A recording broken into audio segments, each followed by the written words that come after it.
ejercen de manera verbal, otros de manera física, económica o laboral, incluso de manera emocional.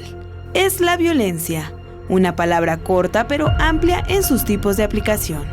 De acuerdo con una encuesta realizada el pasado mes de noviembre por el Centro de Estudios Sociales y de Opinión Pública, 4 de cada 10 personas han sufrido algún tipo de violencia en su familia.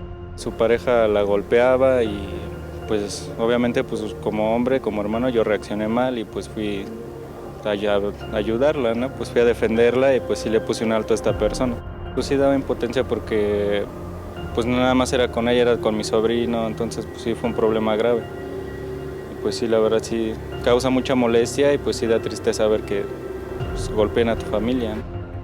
De acuerdo con cifras oficiales del Secretariado Ejecutivo, entre enero y noviembre de este año se registraron 1.104.541 llamadas al número de emergencias 911 relacionadas con incidentes de violencia. En los casos que yo trato a veces en la escuela, sí sufren los chicos en la actualidad demasiada violencia.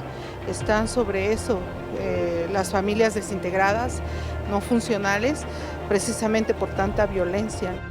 En la Ciudad de México, la alerta de género se une a otras medidas como la creación de la Unidad Especializada de Género de la Secretaría de Seguridad Ciudadana o la Ley para el Banco de ADN.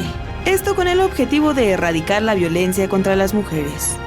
Con imágenes de Manuel Hernández, Iraís Morquecho, 21 Noticias.